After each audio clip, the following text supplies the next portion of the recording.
உன் நல்லதுக்காக தான் இதெல்லாம் நாங்க செஞ்சோம் அப்படின்னு சொல்லிட்டு தாத்தாவும் வந்து சித்தி, சித்தப்பாவும் சொன்னத கேட்டு விஜய் செமையா டென்ஷன் ஆயிடுறாரு. எனக்கு நல்லதுன்னு நெனச்சுக்கிட்டு நீங்க பண்ணதெல்லாம் எனக்கு நல்லதே கிடையாது. என் காவேரி கிட்டேருந்து என்னை பிரிச்சு, என்னை தனிமரமாக்கி, என் குழந்தையும் வந்து தாய் இல்லாத குழந்தைய ஆக்கி வச்சிருக்கீங்க. நீங்கலாம் மனுஷங்களே கிடையாது. இந்த ஜென்மத்தில உங்கள நான் மன்னிக்கவே மாட்டேன் அப்படின்னு சொல்லிட்டு போறாரு. அத கேட்டு தாத்தா அழறாரு. அவருக்கு மத்தவங்கலாம் ஆறுதல் சொல்றாங்க. அடுத்து வந்து விஜய் வந்து குழந்தைய கூப்பிடுறதுக்காக ஸ்கூல் போறாரு. இங்க வந்து ரொம்ப சோர்வா இருக்கா குழந்தை. "என்னாச்சுடா? ஏன் அம்மு இவ்ளோ சோகமா இருக்க?" அப்படின்னோனே, "எங்க மிஸ் வரல. இன்னைக்கு எங்க மிஸ் லீவ் போட்டாங்க. எனக்கு ஸ்கூல்ல இருக்கவே கிளாஸ் ரூம்ல இருக்கவே பிடிக்கல டாடி. எனக்கு ரொம்ப கஷ்டமா இருந்ததுப்பா" அப்படின்னு சொல்றா. "நீ கவலையே படாத. நாளைக்கு உங்க மிஸ் கண்டிப்பா வந்துருவாங்க. நிச்சயமா வந்துருவாங்களா? நிச்சயமா வந்துருவாங்க. உன்னை விட்டுட்டு உங்க மிஸ் எங்கேயுமே போமாட்டாங்க" அப்படின்னோனே சந்தோஷம் தாங்க முடியல.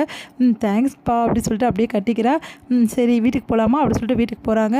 இங்க வந்து குழந்தைய வந்து எல்லாருமே வந்து நான் பண்ணி விடுறேன் இல்ல அப்படின்றாங்க. என் குழந்தைய எப்படி பார்த்துக்கணும்னு எனக்கு தெரியும். யாரும் என் குழந்தைக்கு எதுவும் செய்ய வேண்டிய அவசியம் கிடையாது அப்படின்னு சொல்லிட்டு நீ வா அப்படின்னு சொல்லிட்டு உள்ளே கூட்டிகிட்டு போயிடுறாரு. இதெல்லாம் பார்த்து தாத்தா வந்து என்னை விஜய் மன்னிக்கவே மாட்டானா, நான் இப்படி தான் இருக்கணுமா அப்படின்னு சொல்லிட்டு அழறாரு. அதை கேட்டு, "அப்பா விஜய் மனசு மாறும்ப்பா, நான் அவன் புரிஞ்சுப்பான்ப்பா, நம்மளை நம்ம நல்லது செஞ்சுருக்கோன்னு அவனுக்கு தெரியலப்பா. எங்கே தெரிய போகுது இதுக்கப்புறம்? காவேரி பின்னாடி சுற்றினா எப்படி தெரியும்? இதுக்கப்புறம் காவேரி வீட்டுக்கு கூட்டின்னு வந்தால் என்ன பண்ணுறது? அவன் வாழ்க்கை நாசமாக தான் போகும். நம்ம சொன்னால் எங்கே கேட்க போகிறான் அப்படி சொல்லிட்டு ஒரு சித்தப்பா சொல்கிறாரு. இங்கே வந்து நீங்கள் அமைதியாக இருங்கங்க அப்படின்றாங்க. உடனே வந்து இங்கே பாருங்க மாமா, எக்காரணம் கொண்டும் காவேரி இந்த வீட்டுக்கு வர விட்டுறாதீங்க.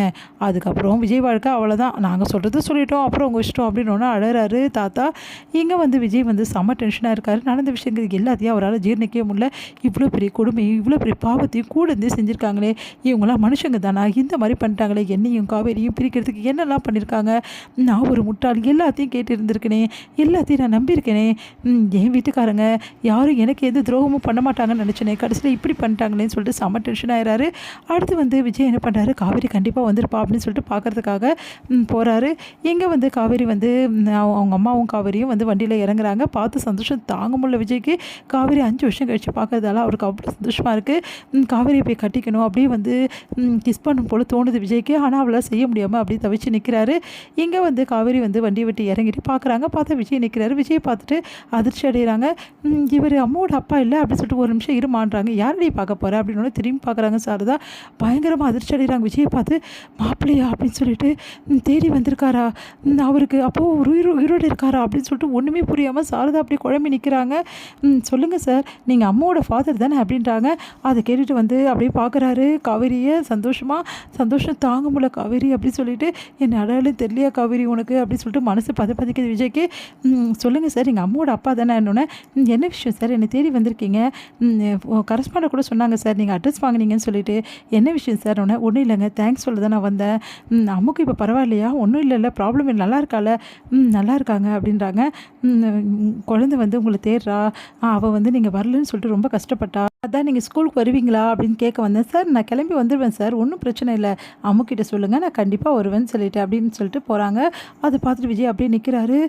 சாரதா என்ன சொல்கிறதுன்னு தெரியாமல் உள்ளே போயிட்டு என்ன பண்ணுறாங்க, "சரிடி, நீ குளிச்சுட்டு கிளம்பு, இதை வந்துடுற" அப்படின்னு சொல்லிட்டு வெளியே ஓடி வராங்க. விஜய் ஓடி போய் பார்க்குறாங்க. பார்த்தா விஜய் அங்கே தான் இருக்காரு.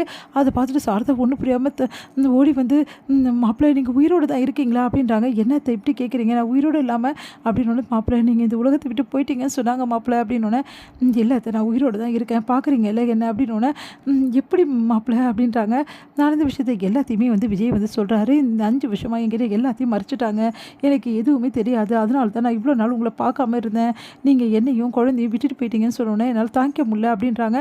அதெல்லாம் கேட்டு சாரதா அதிர்ச்சி அடைகிறாங்க.